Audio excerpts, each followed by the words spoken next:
Assalamualaikum warahmatullahi wabarakatuh. Kami dari kelompok 1 akan menyampaikan materi tentang model pembelajaran problem based learning atau disebut pembelajaran berbasis masalah yang beranggotakan 7 orang, diantaranya ada Egi Santana sebagai pemateri ke-1, Gina Nisa Nur Ilahi sebagai pemateri kedua, Sahara Ayu Lestari sebagai pemateri ketiga. Fahmi Ibrahim sebagai pemateri keempat, Pipin Sopiah sebagai pemateri kelima. Dea Mareta sebagai pemateri keenam, dan saya sendiri, Imas Nur Aini, sebagai pemateri ketujuh. Yuk langsung saja kita simak video berikut ini. Assalamualaikum warahmatullahi wabarakatuh. Perkenalkan, nama saya Egi Santana dari kelompok 1 akan mempresentasikan tentang pengertian model pembelajaran berbasis masalah. Model pembelajaran berbasis masalah atau problem based learning (PBL) merupakan pembelajaran yang menggunakan berbagai kemampuan berpikir siswa secara individu maupun kelompok serta lingkungan nyata untuk mengatasi permasalahan sehingga bermakna, relevan, dan kontekstual. PBL meliputi pengajuan pertanyaan atau masalah, memuatkan pada keterkaitan antar mata pelajar, penyelidikan, autentik kerjasama, dan menghasilkan karya serta peragaan. Model pembelajaran yang dapat membantu siswa untuk meningkatkan perkembangan keterampilan belajar seseorang hayat dalam pola pikir yang terbuka, relatif, kritis, dan belajar aktif. Sekian dari saya. Assalamualaikum warahmatullahi wabarakatuh. Ciri-ciri problem based learning. Menurut Baron dalam Rusmano 2012.274 mengemukakan bahwa ciri-ciri problem based learning terdiri dari yang pertama, menemukan permasalahan yang ada dalam dunia nyata. Yang kedua, pembelajaran dipusatkan terhadap penyelesaian masalah. Yang ketiga, tujuan pembelajaran ditentukan oleh siswa. Dan yang terakhir, guru sebagai fasilitator. Dalam problem based learning ini lebih mengutamakan proses belajar, di mana seorang guru memfokuskan diri untuk membantu siswa dalam mencapai keterampilan dalam mengarahkan diri. Nah, dalam model pembelajaran ini juga, guru berperan sebagai penyaji, penanya, mengadakan dialog, membantu menemukan masalah, serta pemberi fasilitas belajar. Nah, selain itu juga, guru memberikan dukungan yang dapat meningkatkan pertumbuhan inquiry serta intelektual siswa.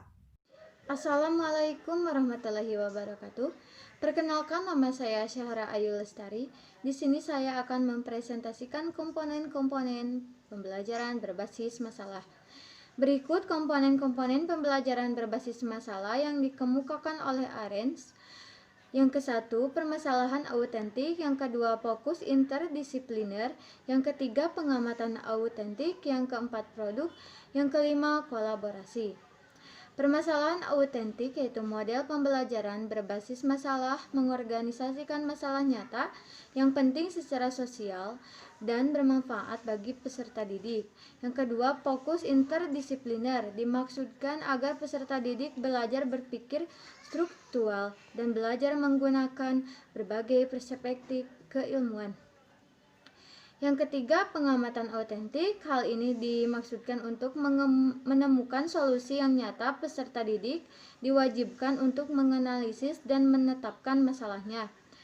Yang keempat, produk. Peserta didik dituntut untuk membuat produk. Hasil pengamatan produk bisa berupa kertas yang dideskripsikan dan didemonstrasikan kepada orang lain. Yang kelima, kolaborasi dapat mendorong penyelidikan dan dialog bersama untuk mengembangkan keterampilan berpikir dan keterampilan sosial. Adapun faktor yang perlu diperhatikan dalam menerapkan model pembelajaran problem based learning menurut Rusman. Yang ke-1, memperhatikan kesiapan siswa meliputi dasar pengetahuan, kedewasaan berpikir, dan kekuatan motivasinya. Yang kedua, mempersiapkan siswa dalam hal cara berpikir dan kemampuan dalam rangka melakukan pekerjaan secara kelompok, membaca, mengatur waktu, dan menggali informasi. Yang ketiga, merencanakan proses dalam bentuk langkah-langkah seisih problem based learning. Yang keempat, menyediakan sumber bimbingan yang tepat, menjamin bahwa ada akhir yang merupakan hasil akhir. Adapun menurut Sofai dan Huksis dalam Warsono dan Haryanto, yang ke-1, identifikasikan suatu masalah yang cocok bagi para siswa. Yang kedua, kaitkan masalah tersebut dengan dunia siswa hingga mereka dapat menghadirkan suatu kemampuan otentik. Yang ketiga, organisasikan pokok bahasan di sekitar masalah, jangan berlandaskan bidang studi. Yang keempat, berilah para siswa tanggung jawab untuk dapat mendefinisikan sendiri pengalaman belajar mereka, serta membuat perencanaan dalam menyelesaikan masalah. Yang kelima, dorong timbulnya kolaborasi dengan membentuk kelompok pembelajaran. Yang keenam, berikan dukungan kepada semua siswa untuk mendemonstrasikan hasil-hasil pembelajaran mereka, misalnya dalam bentuk karya atau kinerja tertentu. Dari penjelasan di atas mengenal faktor yang harus diperhatikan, maka ditarik kesimpulan bahwa dalam menerapkan model pembelajaran problem based learning diperlukan kesiapan siswa dalam pembelajaran. Selain itu, guru juga sebagai fasilitator harus memberi dukungan motivasi belajar agar terciptanya kreativitas siswa dalam pembelajaran. Sekian dan terima kasih. Wassalamualaikum warahmatullahi wabarakatuh.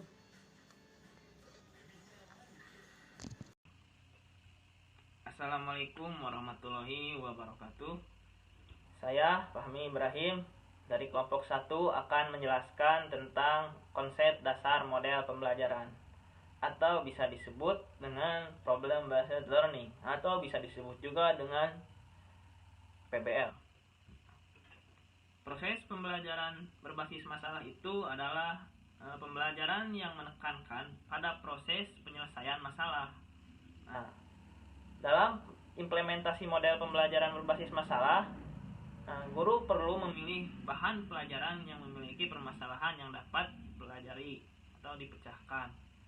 Nah, oleh karena itu, model pembelajaran berbasis masalah ini dapat diterapkan dalam kelas jika untuk yang pertama, jika guru bertujuan agar peserta didik tidak hanya mengetahui dan hafal materi yang dipelajari saja, tetapi juga peserta didik harus mengerti dan harus memahaminya. Untuk yang kedua, yaitu guru menginginkan agar peserta didik memecahkan masalah dan membuat kemampuan intelektual siswa bertambah. Itu untuk yang kedua.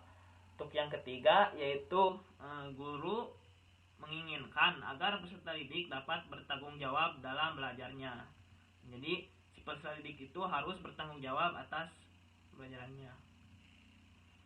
Untuk yang keempat, yaitu guru menginginkan agar peserta didik dapat menghubungkan antara teori yang dipelajari di kelas dan kenyataan yang dihadapinya di luar kelas.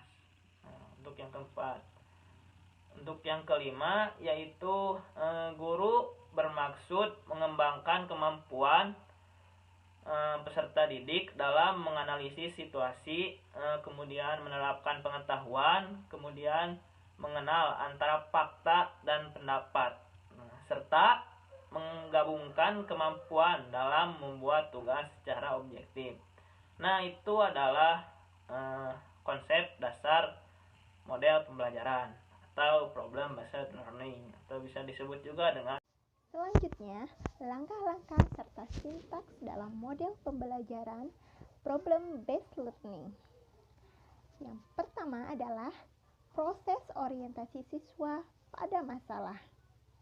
Pada tahap ini, guru menjelaskan tujuan pembelajaran, menjelaskan logistik atau alat dan bahan yang diperlukan, kemudian memotivasi peserta didik untuk terlibat dalam aktivitas pemecahan masalah dan mengajukan masalah.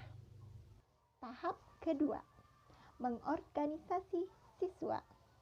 Pada tahap ini, guru membagi peserta didik ke dalam kelompok, membantu peserta didik mendefinisikan dan mengorganisasikan tugas belajar yang berhubungan dengan masalah. Tahap ketiga, membimbing penyelidikan individu maupun kelompok. Pada tahap ini, guru mendorong peserta didik untuk mengumpulkan informasi yang dibutuhkan, melaksanakan eksperimen dan penyelidikan untuk mendapatkan penjelasan dan pemecahan masalah. Tahap keempat, mengembangkan dan menyajikan hasil. Pada tahap ini, guru membantu peserta didik dalam merencanakan dan menyiapkan laporan, dokumentasi, atau model, dan membantu mereka berbagi tugas dengan semua temannya. Tahap kelima, menganalisis dan mengevaluasi proses dan hasil pemecahan masalah.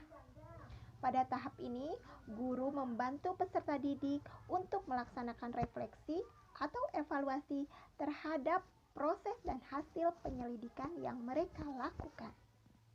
Selanjutnya, langkah-langkah yang harus dilalui siswa dalam proses pembelajaran problem-based learning.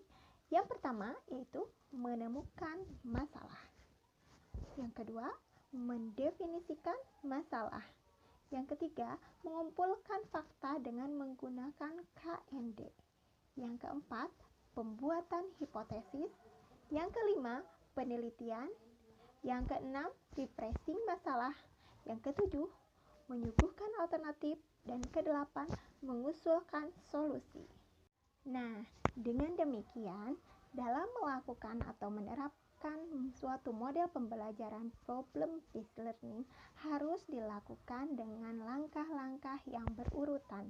Karena dengan dilakukannya langkah-langkah tersebut, maka akan tercapai tujuan pembelajaran dengan menggunakan model problem-based learning. Yang selanjutnya adalah penilaian serta evaluasi model pembelajaran problem-based learning atau PBL. Penilaian dan evaluasi yang sesuai dengan model problem-based learning ini yaitu menilai pekerjaan yang dihasilkan oleh siswa sebagai hasil pekerjaan mereka dan mendiskusikan hasil pekerjaan secara bersama-sama. Penilaian ini digunakan untuk menilai pekerjaan siswa tersebut. Dengan menyelesaikan masalah yang diberikan, peserta didik memperoleh atau membangun pengetahuan tertentu dan sekaligus mengembangkan kemampuan berpikir kritis dan keterampilan menyelesaikan masalah.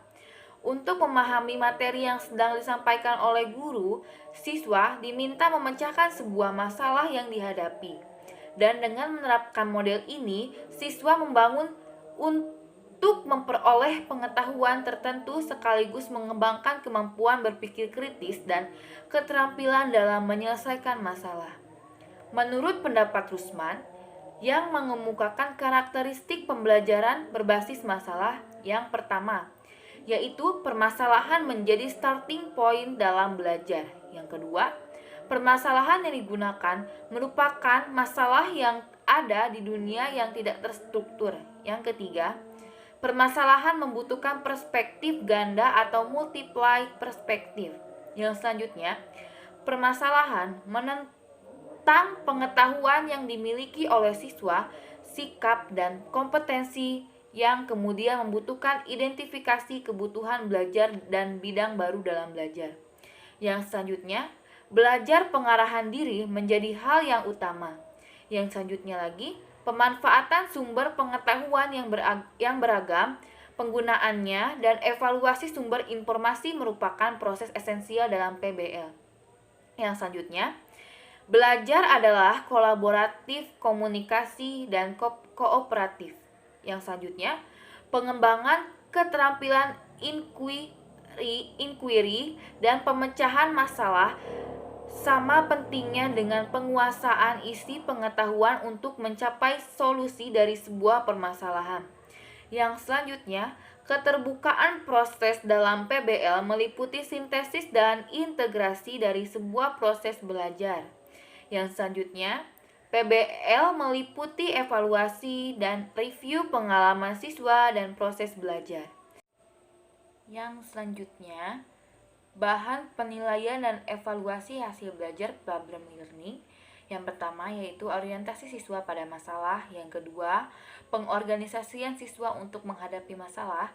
Yang ketiga, penyelidikan individual dan kelompok yang dilakukan siswa dalam sebuah masalah. Yang selanjutnya, mengembangkan dan menyajikan hasil karya yang telah dibuat oleh siswa. Yang selanjutnya, menganalisis dan mengevaluasi proses pemecahan masalah yang dilakukan siswa dalam penyelesaian masalah. Assalamualaikum warahmatullahi wabarakatuh. Saya pemateri terakhir yang akan membahas tentang kelebihan dan kekurangan problem machine learning atau pembelajaran berbasis masalah.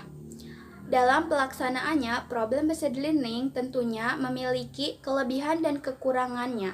Apa saja kelebihan problem based learning diantaranya yaitu 1. Siswa didorong untuk memiliki kemampuan memecahkan masalah dalam situasi nyata. Kedua, siswa memiliki kemampuan membangun pengetahuannya sendiri melalui aktivitas belajar. Ketiga, pembelajaran berfokus pada masalah, sehingga materi yang tidak ada hubungannya tidak perlu saat itu dipelajari oleh siswa. Hal ini mengurangi beban siswa dengan menghafal atau menyimpan informasi. Keempat, terjadi aktivitas ilmiah pada siswa melalui kerja kelompok.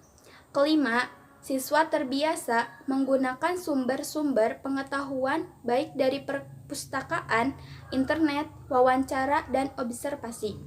Keenam, siswa memiliki kemampuan untuk melakukan komunikasi ilmiah dalam kegiatan diskusi atau presentasi hasil pekerjaan mereka. Ketujuh, siswa memiliki kemampuan menilai kemajuan pembelajaran sendiri. Kedelapan, kesulitan belajar siswa secara individual dapat diatasi melalui kerja kelompok dalam bentuk peer learning. Kekurangannya, problem based learning diantaranya yaitu 1. Problem based learning tidak dapat diterapkan untuk setiap materi pelajaran. Ada bagian guru berperan aktif dalam menyajikan materi. Problem based learning lebih cocok untuk pembelajaran yang menuntut kemampuan tertentu yang kaitannya dengan pemecahan masalah. Kedua, dalam suatu kelas yang memiliki tingkat keragaman siswa yang tinggi akan terjadi kesulitan dalam pembagian tugas. Ketiga, problem based learning kurang cocok untuk diterapkan di sekolah dasar karena masalah kemampuan bekerja dalam kelompok. Problem based learning sangat cocok untuk mahasiswa perguruan tinggi atau paling tidak sekolah menengah. Keempat, problem based learning biasanya membutuhkan waktu yang tidak sedikit, sehingga dikhawatirkan tidak dapat menjangkau seluruh konten yang diharapkan. Walaupun problem based learning berfokus pada masalah, bukan konten materi. Kelima, membutuhkan kemampuan guru yang mampu mendorong kerja siswa dalam kelompok secara efektif. Artinya, guru harus memiliki kemampuan motivasi siswa dengan baik. Yang terakhir, ada kalanya sumber yang dibutuhkan tidak tersedia dengan lengkap. Sekian dan terima kasih dari kelompok kami. Mohon maaf bila banyak kekurangan. Wassalamualaikum warahmatullahi wabarakatuh.